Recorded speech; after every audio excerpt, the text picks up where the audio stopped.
de me donner l'opportunité de m'adresser à vos auditeurs.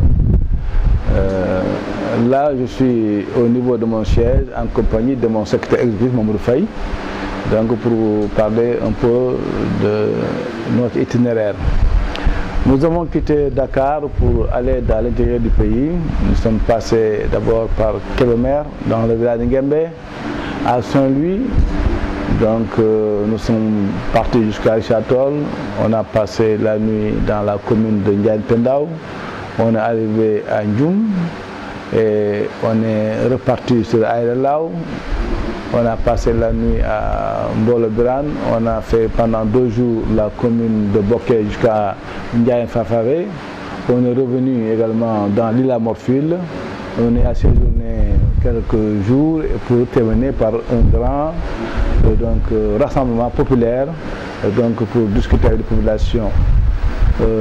Là, c'était la conclusion de la première étape qui nous a permis de communier avec les populations. C'était à l'occasion simplement profiter de l'ouverture de la session parlementaire pour recueillir les préoccupations des populations, leurs besoins, leurs doléances, afin de pouvoir débattre de façon en tout cas légitime au niveau de l'Assemblée nationale avec nos collègues députés et avec l'exécutif. Ceci a été fait, les populations ont répondu à l'appel, ils ont parlé d'eux. En second lieu, on devait parler de notre compagnonnage avec les présidents, la stratégie politique qui est à la base de cela. Ensuite, de notre vision politique, et pour terminer, en tout point du parrainage sont bien fondés.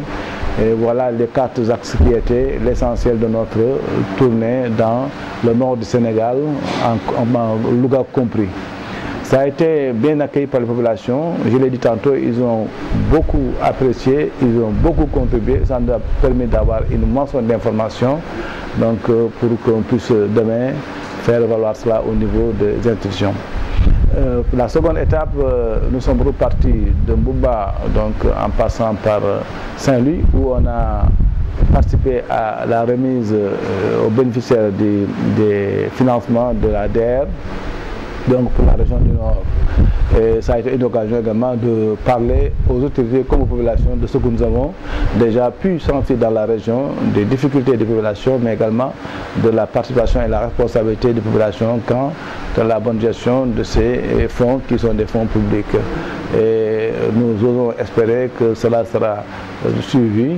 Et on est reparti pour aller dans le département de Thiès, dans le village de Ngomen et environ, où on a enregistré l'adhésion de Mbaye Sam qui était au PDS, à l'IPD.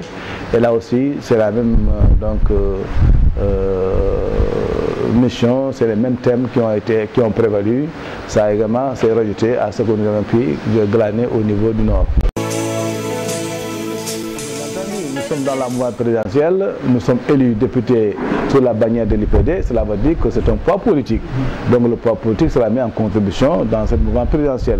Nous avons également une vision très claire qui a été déclinée dans un livre qui a fait son actualité en son temps.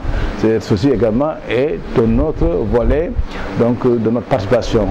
Et troisièmement, notre engagement résolu par rapport à la résolution des problèmes quant au développement est un autre versant de notre participation à la mouvance présidentielle.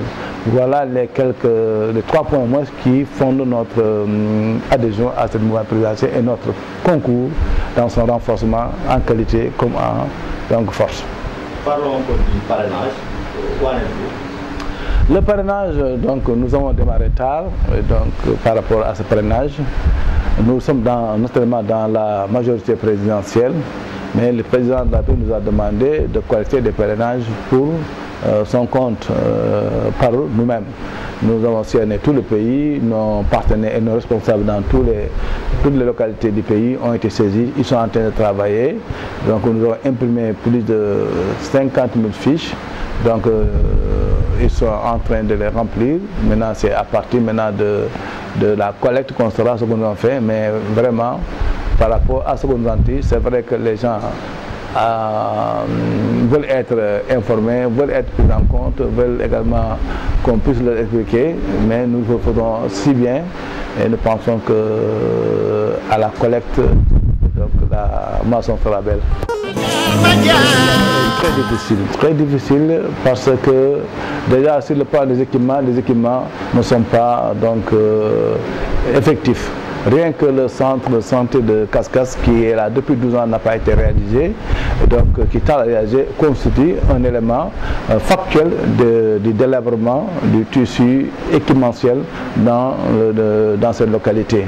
Et le président a été saisi à cette occasion et nous ne manquerons pas également d'en faire valoir au niveau de l'Assemblée, parce que ça a été un écho de l'ensemble des populations de cette île à Morphil.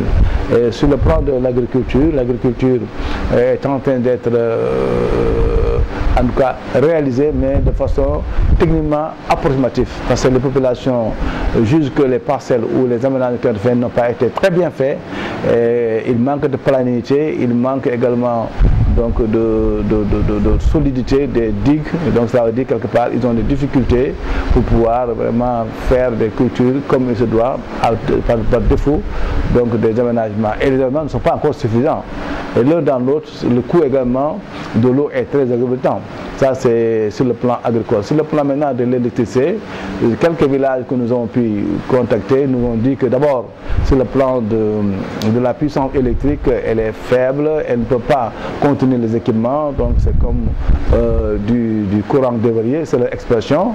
Il faudrait voir de quoi cela retourne. Ensuite, sur le plan de la facturation qui est faite est une facturation mensuelle, même si votre paiement dépasse la fin du mois, à la fin du mois, tout est coupé et revenu à zéro, c'est-à-dire il y a quelque part du détournement ou de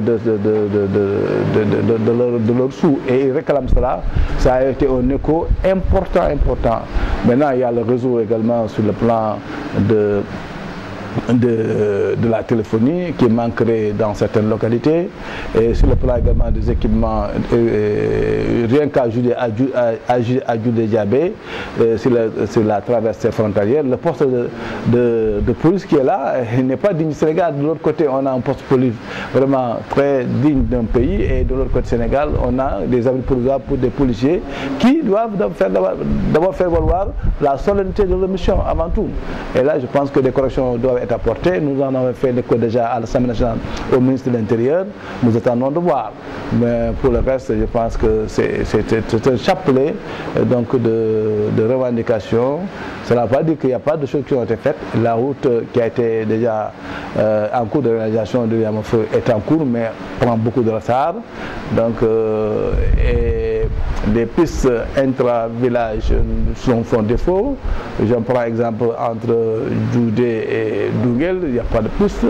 Donc cela veut dire quelque part, il y a beaucoup de choses à faire, quand bien même. C'était le vœu des populations de l'ensemble du département Podor, en 2005, faire du département Podor le grenier du Sénégal et faire du département Podor le département émergent. Cela veut dire que eux qui sont là, ou bien elles, les populations qui sont là, sont censés détenir les clés d'association. Mais sur le plan technique, nous pensons que 240 000 hectares, les 140 000 sont dans le département Podor, et le plus important de 140 000 hectares sont dans l'île à Morphil. Ça veut dire qu'on peut être le grenier donc, du Sénégal, ou en tout cas approvisionner le Sénégal le maximum. Sur le plan maintenant de l'autosuffisance à riz, l'État avait estimé que 18% de l'ensemble de la production agricole destinée à l'autosuffisance alimentaire à riz était donc affectée au département Podor. Mais cela devrait être acté par des investissements importants, par des équipements. On sait que les équipements font défaut. Les machineries, il doit falloir faire 2 ou 3 récoltes par année. Donc il faut que les équipements soient là pour aider les populations, à savoir les morceaux batteuses, donc les labous, les bionneuses, les rabous, en tout cas tous les gens nécessaires.